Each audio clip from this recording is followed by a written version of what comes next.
আসসালামু আলাইকুম। কি খবর আপনার? এই তো আলহামদুলিল্লাহ। তোমার কি অবস্থা? এই তো আলহামদুলিল্লাহ ভালো আছি। তো মেডিসিন একটু কম আইডিয়া, একটু মেডিসিন সম্পর্কে কিছু একটু ধারণা দেন। আচ্ছা, আমি বলতেছি। ওকে, বেসিক যে মেডিসিন গুলো আছে আর কি, তো যে কোনো রোগের জন্য সব থেকে বড় কথা হচ্ছে আগে একজন ডক্টরের পরামর্শ নেওয়া। বাট আমরা প্রাথমিক অবস্থায় যে প্রাথমিকভাবে আমরা যে ওষুধগুলো খেতে পারি, সেই ওষুধগুলো নিয়ে আজকে আমরা কথা বলতে পারি।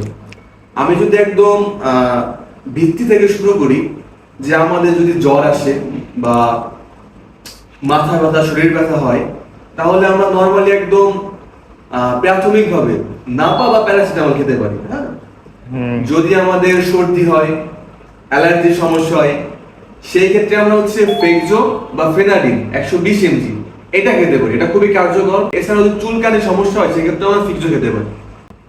শুকনো কাশির ক্ষেত্রে একটা আছে হচ্ছে আমার শুকনো কাশি, যে আমি কাশি দিচ্ছি অনেকবার, আর একটা হচ্ছে আমার কফ জমে গেছে। হ্যাঁ, তো দুইটার ক্ষেত্রে আমি দুইটা সিরাপ সাজেস্ট করতে পারি। একটা হচ্ছে ব্রোফেক্স, আমার পিছনে লেখাটা উঠবে, দেখে নেবেন। আর হচ্ছে যেটা পাকা কফ, পাকা কফের ক্ষেত্রে হচ্ছে অ্যামব্রোক্স সিরাপ আছে একটা, এটা খুবই কার্যকর। আমি নিজেও মাঝে মধ্যে খাই এটা, যখন আমার একদম মানে কফ পেকে যায়। অনেক সময় এরকম হয় যে আমাদের কোনো দুর্ঘটনা হয়ে গেছে, শরীর পুড়ে গেছে বা কোথাও পুড়ে গেছে, সেই ক্ষেত্রে আমরা কি ইউজ করতে পারি? হ্যাঁ, আমাদের যদি কোথাও পুড়ে যায়, সেই ক্ষেত্রে হচ্ছে আমরা বার্না 1% এই মলমটা ইউজ করতে পারি। আমার পিছনে এটা লেখা উঠবে। হ্যাঁ বন্ধু, সবই তো বুঝলাম, এটা সব তো ভাইঙ্গা ভাইঙ্গা বললা। এর চেয়ে তো আরো একটু মারাত্মক বিষয় হলো, আমাদের যদি ওরালে যদি ব্যথা হয়, যদি পেন ক্রিয়েট করে বেশি, তখন মানে সেই ক্ষেত্রে দাঁতের ব্যথা বলতেছেন এখানে? আচ্ছা আচ্ছা।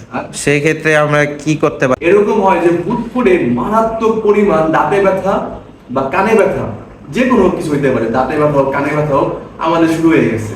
এখন এই সময় আমরা সহ্য করতে পারি না, কি করতে পারি? হ্যাঁ, এই সময় যদি আমরা চাই 30 মিনিটের মধ্যে আমরা মুক্তি হবে এই ব্যথা থেকে, সেই ক্ষেত্রে আমরা একটা মেডিসিন নিতে পারি। সেটা হচ্ছে আমি নামটা বলতেছি, ইটোরিক্স 120 mg। আবারও বলতেছি, ইটোরিক্স 120 mg। লেখাটা সবসময় পিছনে উঠবে, আপনারা ভালোভাবে দেখে নেবেন। আর একটা বিষয় হচ্ছে, আমি প্রথমে যেটা বললাম, যে আমাদের যখন মাথা ব্যথা বা শরীর ব্যথা যাই হোক, আমি নাপা বা প্যারাসিটামল সাজেস্ট করলাম, এটা সবাই জানে। হ্যাঁ, আর যদি অতিরিক্ত পরিমাণে মাথা ব্যথা হয়, সেই ক্ষেত্রে হচ্ছে আমরা টাফনিল 200 mg যেটা, হ্যাঁ, সেটা আমরা খাইতে পারি।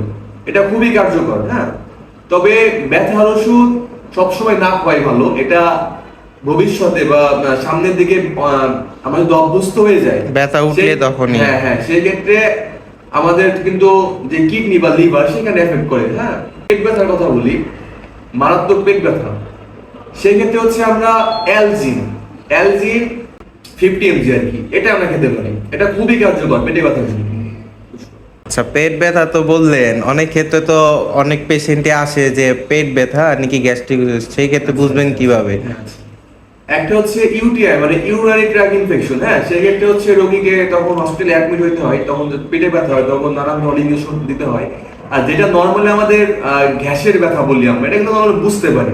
তো আমাদের যদি নর্মালি গ্যাসের ব্যথা হয়, আমরা যেটা প্রথম বুঝতে পারি, তো নর্মাল সবাই টুকটাক বুঝি আমাদের শরীরের ফাংশন, সেই ক্ষেত্রে আমরা প্যান্টোনিক্স বা অমিপ্রাজোল এই জাতীয় যে সব ওষুধগুলো আছে, সেগুলো খেতে পারি। হ্যাঁ, আর পেটে ব্যথা কিন্তু বললাম যে আমরা অ্যালজিন খাবো। হ্যাঁ, আর হচ্ছে যাদের হচ্ছে পাতলা পায়খানা বা ডায়রিয়া হয়, হ্যাঁ, এটা হচ্ছে ওর স্যালাইন খেতে হবে। ওর স্যালাইনের উপরে কোনো ওষুধ নাই, শুধুমাত্র ওর স্যালাইন খেতে হবে।